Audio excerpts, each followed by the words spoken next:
I have actually had somebody, who was not a client, but a friend, start texting me from the hospital that they legitimately thought they were going to die. And they wanted an attorney.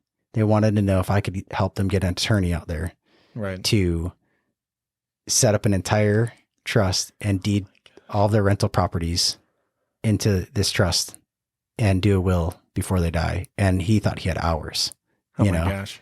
And the answer is like, no, probably not. Probably not. There's Unless you got Better Call Saul or something. It has to record at the county, like the county office has to be open. Right. Like 3 o'clock in the afternoon on a Saturday is not going to fly for an estate plan.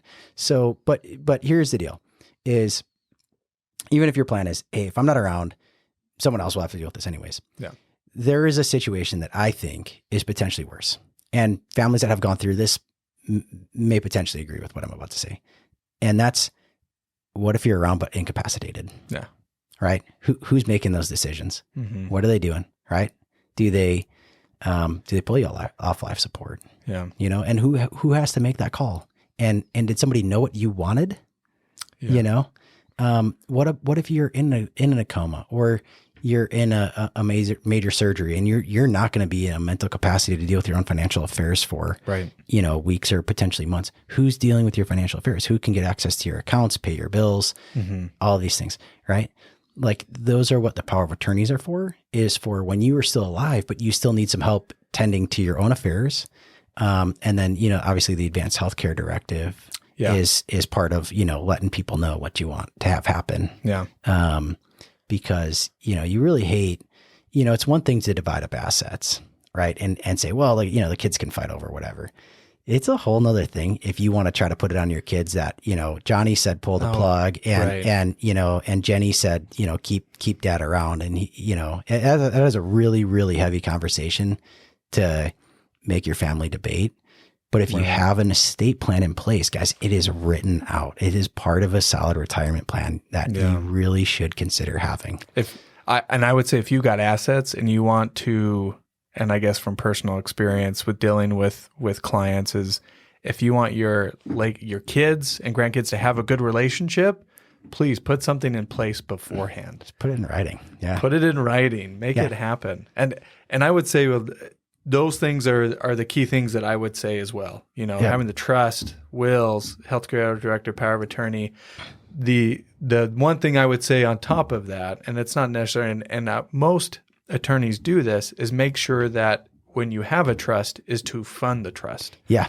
Yep. Make sure the trust is funded. What I mean by funded is titling of everything.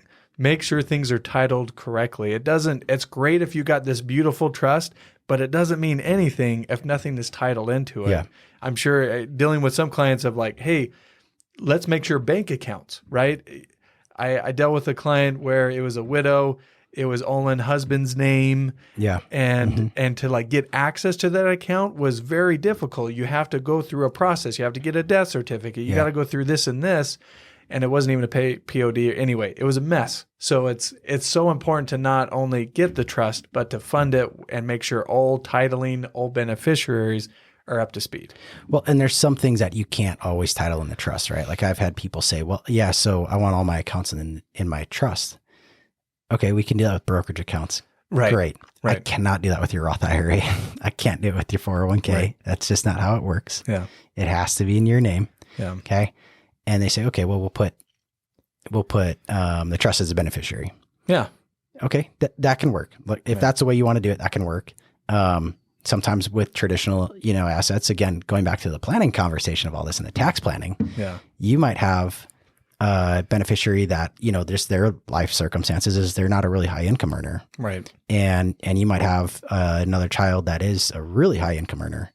And so putting a little bit more thought behind this plan, sometimes you can actually pass on a lot more wealth without on a net basis, right, if you will, because you can give traditional assets to the person that's not a high income earner and then they got to pay income tax on it, but they're in a lower bracket.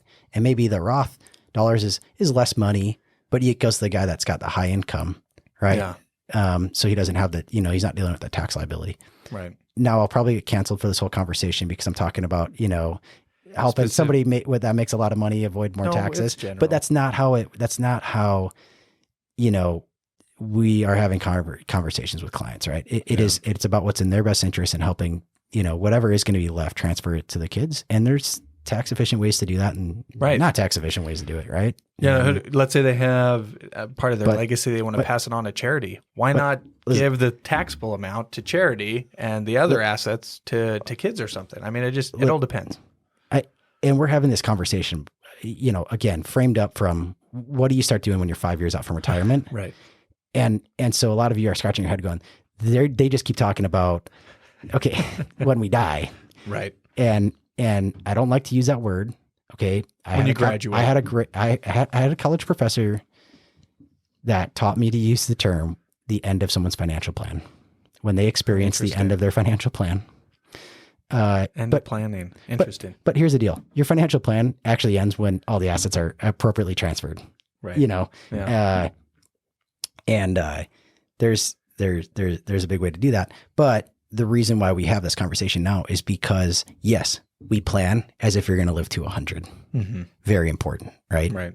You don't want to be the guy that plans to live to 75 and accidentally live to 78. Yeah. Right. But if you're within 5 years of retirement, you're potentially within 5 years of having the end of your financial plan. Right. And realistically, you or I are potentially within 5 years, right? Yeah. Everyone's potentially within 5 years. So putting something like that off because you think it's all the way at the end is not good planning. That's the opposite of planning, right? That's, okay. No, I think I beat that horse right dead 2 times over. Because I'm also looking at it from this trying to look at it from all points of view. We definitely hit taxes, cash flow, investment. What about insurances? Oh yeah, that's the last key competency of financial planning, right? Insurance. Let's dive into it. So there's different insurances, right? You got your property casualty. Keeping this table. You got your property casualty. You got life insurance. You've got something that I would say is a big one that you need to start looking at. If you don't, is long-term care. You kind of briefly mentioned it a little bit. Long-term care would be a big one to look at. I think everyone should have a long-term care plan. It is an expense that most people will experience to some degree, right? Yes. In my own family, my grandparents went through that for about 7 years, 24/7 in-home help. Is expensive. It's expensive. Very expensive. Yeah. These bills, this is not if you think the average child in the NICU is expensive, think of that expense, but without insurance. Yeah. Or more. To put it. Yeah. Right. It will eat away your assets faster than anything. So you have to have a plan. Yeah. Now, some people do not have enough assets. And so the plan is a little phrase typically called Medicaid. Yes. And if you think that's what you want, that's okay. I'm never here to tell somebody their goal, my goal should be their goals, or what makes me happy should make them happy, or vice versa. Right. I would encourage you though to look up or go visit a Medicaid facility and understand a little bit more about what that means exactly and what it means to, turn everything over to the state. Right. To qualify for that. Right. Now your next option is people that have the kind of middle of the road. You have some assets, you want to pass some stuff on to kids, right? Or beneficiaries or charities or whoever it might be. And you can get long-term care insurance, right? To help cover that bill. And then, then there's the third bracket of people that can self-insure. Yeah. You can just afford to pay that expense. Yeah. You can reasonably I'm not going to deal with it. I have enough money. Yeah. I don't want to risk, paying the insurance company and, whatever. So I will self-insure. I'll take on the risk. Right. And, that's prudent for some people. I still think with those people, I try to line out a plan of just help me understand which assets we're selling when, right? Yeah. Like when, is it a rental property we're selling? Is it money we're pulling from an IRA? Sure. Was there a highly appreciated stock we're hoping to pass on, but we're going to sell it now? Are we leveraging and taking debt on something because we want to avoid selling something and we're trying to get a separate basis? Right. Like there becomes all sorts of tax implications and right. It's not just like, Do you want to pull it from the checking account or your IRA to pay? You know, it's like, it's more complex than that when somebody actually has the assets to self-insure that. But long-term care done right, because not everyone will experience long-term care events. And even when you do, you'll experience it to a potentially different degree. It is a place that you can deploy money into an insurance contract and get a leveraged return if you need access to it. It's kind of an not technically all or nothing, but those long-term care contracts done right can be. Back in the day, long-term care was just you pay your premiums, and then if you never used it, you it's lose just gone. You absolutely lost it. There's a way to leverage. So there's some investment products out there that you could probably, if you don't use it, you don't lose it. And I'd say they're, and I don't want to dig too deep into it here because they're relatively complex, and it for sure needs its own conversation and understanding to someone's own specific individual needs. But if you feel you have the risk and you have the need and you're currently in good health, you could consider something like that. Sure. But have a real conversation 5 years out, because that's typically sometimes like that's a point when you have cash flow to start maybe funding up a long-term care plan, whether you choose to and whether you choose to self-insure and you fund your own plan, if you will, right? Or you decide to buy a long-term care policy from an insurance company. That's typically your peak years. And the older you get, the more chance you have, like every day that ticks on, the chances that, you come up with some kind of medical ailment that would prevent you from getting underwriting, it limits your ability then to just self-insure. Oh, for sure. So you want to know what your options are. And 5 years out from retirement is probably a really prudent time to start having that conversation, if not even earlier. I think from an age, that's less, in my opinion, that'd be less timeline specific and more age specific. You're probably looking to start a long-term care conversation quite significantly in your 50s. Any ones that I've dealt with are usually 50 to 60 range, kind of preparing for retirement. Yeah. Because you're in your peak earning years, you have extra, you're making good money. Why not start planning for something like that? And if someone's a business owner, there's some interesting tax plays too, if you get the right one. Oh, there's a lot of fun stuff. But that's a whole nother. I remember doing something really fun for a client. We won't Anyways. find details.